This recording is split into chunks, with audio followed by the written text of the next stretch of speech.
ओम श्री गुरुवे नमः। ध्यानमूलं गुरुर्मूर्ति, पूजामूलं गुरुर्पदं, मंत्रमूलं गुरुर्वाक्यं, मोक्षमूलं गुरुर्कृपा। ओम शांति शांति शांति। श्वेता स्वतर उपनिषद है। व्याख्या स्वामी अखंडानंद सरस्वती जी की है। आज प्रवचन 4 है। विषय है अविद्या और वैराग्य। संबंध भाष्य चल रहा है। ये दूसरा भाग। यह बात बताई कि यह जो हमें दुख की प्राप्ति हो रही है, मृत्यु की प्राप्ति हो रही है, वह अविद्या के कारण है। जो अविनाशी तत्व है वह तो सब देश में, सब काल में और सब रूप में भरपूर है, वह मरता नहीं। और जो आनंद स्वरूप तत्व है वह भी सब देश में, सब काल में, सब रूप में भरपूर है। वह तत्व यदि अपने से अलग होवे तो वह भी अधूरा, और उससे हम अलग होवें तो हम भी अधूरे। हम अलग होवें उससे तो भी दोनों अधूरे, और वह अलग होवे हमसे तो भी दोनों अधूरे। क्योंकि अलग अलग जब होंगे तो दो चीज़ होंगी, और दो चीज़ जब होंगी तब दो देश में होंगी, या दो रूप में होंगी, या दो काल में होंगी। बिना विशेष बने तो अलगाव हो नहीं सकता। तो जो सर्वाधिष्ठान अद्वय वस्तु है वह परिपूर्ण ही है, अलग अलग नहीं है। अतः यह संपूर्ण अनर्थ की जो प्राप्ति हुई है यह अविद्या के कारण हुई है। अविद्या माने हम उस परिपूर्ण अद्वितीय सच्चिदानंद घन ब्रह्म को नहीं जानते हैं, इसलिए यह मृत्यु प्राप्त हुई है और इसलिए यह दुख प्राप्त हुआ है। तो बोले भाई कि यह अविद्या क्या है। एक दर्शन के विद्यार्थी ने चिट्ठी लिखकर भेजी है। अपने को उसने दर्शन का विद्यार्थी ही लिखा है कि पहले तो हम सच्चिदानंद घन ब्रह्म थे, बीच में यह अविद्या किस विधि आई और यह कैसे हमारे साथ लिपट गई। तो ऐसा नहीं है कि हम सच्चिदानंद घन ब्रह्म थे और अब नहीं है और आगे नहीं रहेंगे। वह तो हम सच्चिदानंद घन ब्रह्म ही थे, सच्चिदानंद ब्रह्म ही हैं और सच्चिदानंद ब्रह्म ही रहेंगे।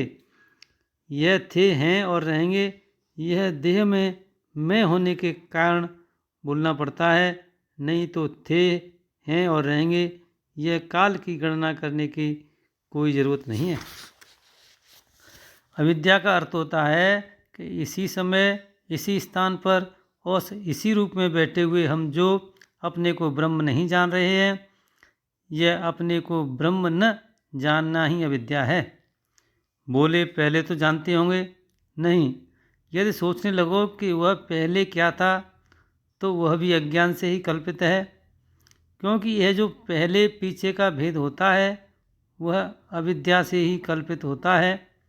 ब्रह्म में काल ही नहीं होता तो पहले पीछे कहाँ से होगा। जब काल ही अविद्या से कल्पित है तब उसमें पहले होना भी अविद्या से ही कल्पित है। इसलिए पहले पीछे का ख्याल छोड़कर इस समय जो अज्ञान मालूम पड़ता है उसके साथ निपटना चाहिए। महात्मा लोग कहते हैं कि कोई आदमी बैठा था तो उसकी गोद में एक सांप गिर पड़ा। सांप मालूम पड़ा कि सांप है। अब उसका क्या काम है। क्या यह है कि पहले यह पता लगावे कि सांप कहाँ से गिरा, कैसे गिरा, किस जाति का है, विषैला है कि निर्विषय है, इसका बाप किस ढंग का था, इसकी उम्र कितनी है, यह सब पता लगाने जावेगा तब तक तो सांप डस लेगा। तो पहले काम है कि पहले उसको उठाकर फेंक दो और बाद में फिर उसकी जाति का, उसके सविष निर्विष होने का, उसकी उम्र का, उसके बिल का पता लगाओ। पहले तो उस सांप को एक झटके में ज्यों की त्यों मालूम पड़ा फेंको।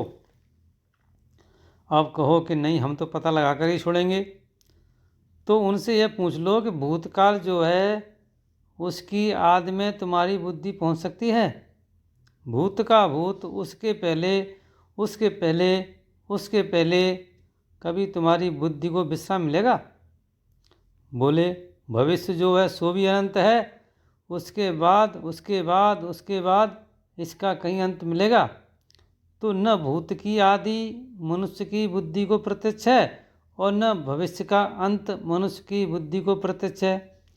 जब काल की आदि ही अनादि है और काल का अंत ही प्रभा रूप से नित्य है, अनंत है, तो जो इसको ढूंढने के चक्कर में पड़ जाएगा वह संसार के चक्कर में ही तो पड़ जाएगा। तो यह तो पता ही नहीं चलेगा। यदि हम देखें कि अविद्या कहाँ से शुरू हुई और कहाँ तक जाती है, अंतर्देश में शुरू हुई और अंतर्देश में जाती है, कि बहिर्देश में शुरू हुई और अंतर्देश में जाती है, तो अंतर वही की द्वैत कल्पना ही अविद्या से है। देश में अविद्या का पता नहीं लगेगा, काल में अविद्या का पता नहीं लगेगा। अविद्या का पता तो वर्तमान में ही लग रहा है कि हाँ है।